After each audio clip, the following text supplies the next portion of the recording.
Hey, what's up, everybody? BDO44 coming at you with another video. All right, so it's halftime of the Lakers Timberwolves matchup in Los Angeles, and the score is 54-62 Minnesota, and it is a brick fest of catastrophic proportions for the Los Angeles Lakers. Our three-point deficiency is on full display. It is quite the sight to see, and not a good one, not at all. 2 of 18 to be exact. And it seems like the more we brick them, the more we want to shoot them. I don't know, but we got to figure it out. Got to give credit to Nas Reed on the other team. He's balling. He's got a double double. At halftime, he's already hit three-point shots. So clearly, this is a big night for the Jelly fam. Um, we have to do a better job on D'Angelo Russell as well. He's getting off to a hot start. So I'm just not having a good time watching this game thus far, but I understand what it is that we're doing. We're just checking things out. We're trying to see how we look with certain lineups. And I knew we were doomed from the start when I saw the starting lineup. Russell Westbrook, Patrick Beverly together, it does not work. They're too small. Uh, that's a bad front court.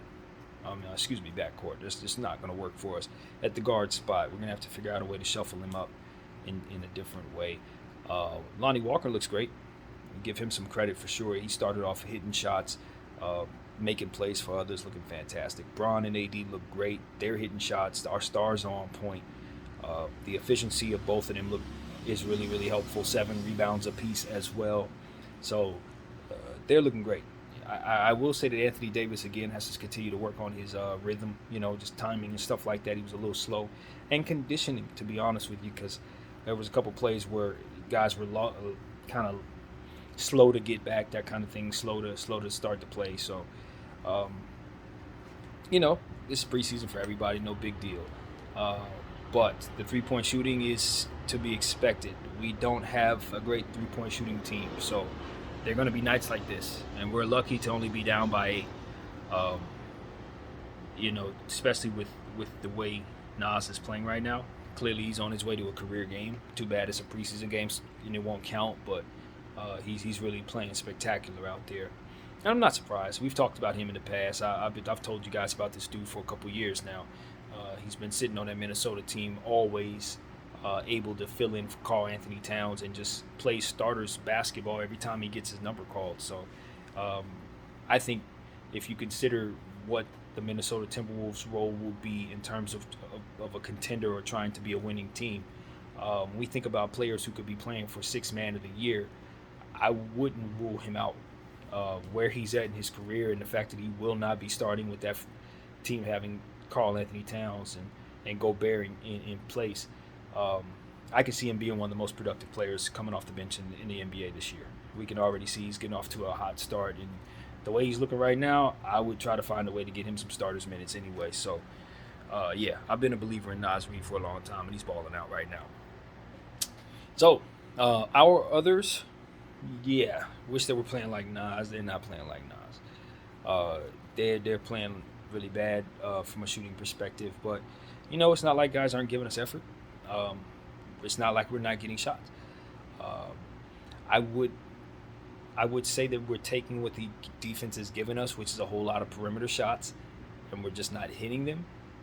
But I would like to see us force the issue a bit more. That's why I like what I saw from Lonnie in particular, because he seemed like to be one of the guys who's trying to do that in the presence of all these 3-point shooter shots going up. But um, I just know this is what's to be expected. We don't have 3-point shooters outside of Matt Ryan and Cole Swider, and you know, even though we like Beverly's percentages last year, he's 0 for 5 tonight. So we understand that that's just how it's going to go. We don't have a shooting team, but what we do not want to do is find ourselves going 0 for 10 and then stretching it out to 0 for 18. You got to recognize when something's not working and force the issue a different way. And I just want to see us put an emphasis on adjustments, in-game adjustments, and that's what I'm going to be looking for Darvin Ham to really impress me with is what is he going to do to stop the bleeding in the situation. Now, granted, I am a firm believer that everything that we've seen has been deliberate. I think if we, I think there were our 3-point shooting woes are real, right? I don't think we can turn that on and off. Unfortunately, I think we're just going to get lucky and hit shots sometimes, but the majority of the time we're probably going to be like this. But I think pretty much everything else we're seeing can be controlled. I think some of the matchups we're seeing, some of the different things we're seeing, we can give ourselves a better edge if we were to deliberately try to. But just like every game, we're testing things out and trying to see who can work with whom and who cannot. And what we're seeing right now is just something that doesn't really work. Something I'm starting to realize, and it's just difference. It's nothing bad at all. I'm just noticing that it's going to be an adjustment because it's so different than what we played last year in terms of style. Lots of interior passes. We're dumping the ball into the paint. Guys are establishing themselves deep in the paint, and we're tossing the ball from like 50 feet, it seems like, and I'm exaggerating, but like really, really, really far away, dive passes basically into the paint. So that's not something I've seen the Lakers do very often, but we also haven't had centers and an emphasis on the paint in that way very often. So I'm just curious to see how that's going to go. We've been able to connect on some of those, but some of them are turning to turnovers, and I do believe that those are low percentage passes. I think that you're asking for it when you do that a lot. So I'm just curious to see if that's something that we're going to be able to perfect and not have trouble with, or if it's something that I suspect will be a problem.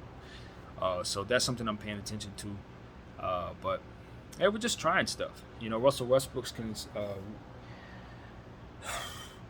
I will say that I love the play that he made at the end of the game, or the end of the quarter rather, where he made a nice little heads up pass to the corner to hit up Austin Reeves on a bang play where it was required for him to be really quick-minded in the pass, and he just made a great rhythm play. Aside from that, it's been a lot of the same struggles that we've complained about with Russell Westbrook on display. Unforced turnovers, missed rhythm plays, and things of that nature. Missed shots and stuff like that. It just make you really frustrated. And I'm just wondering how long Darvin Ham is going to give him opportunities as a primary guard when we have so many other guards to work into the equation. He wasn't the only guard struggling though. Dennis Schroeder, his first game with the Lakers, he does not look very good with us. I think he looks tired, to be honest. He looks like he looks like he's been on some flights, like long flights. He looks like he probably just needs a little bit of rest, maybe a few days to decompress, and then a couple days in the gym. In terms of like exercise, working out, stuff like that. He just looks like he's exhausted from what he's been through. So it's been a long summer for him, and the good thing is we have plenty of guards. So if he needs a rest, I think we have the opportunity to give it to him. But he also too needs to get worked into the equation with the team. So there has to be a balance there. But from my eyesight, he looks like an exhausted person right now. So that's just what I'm seeing there. A lot of DNPs, as I said, I like that for our team because it gives us rest. There are some guys I'd like to see though: Jay Huff, Scottie Pippen, Swider. I think we should see some different faces in the second half.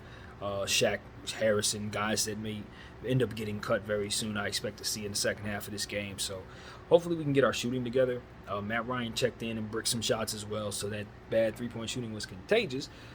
But overall, there's still another half of basketball to watch. So I'm going to shut my gums and get back to it. I thank you all for watching BDF 44. I'm out.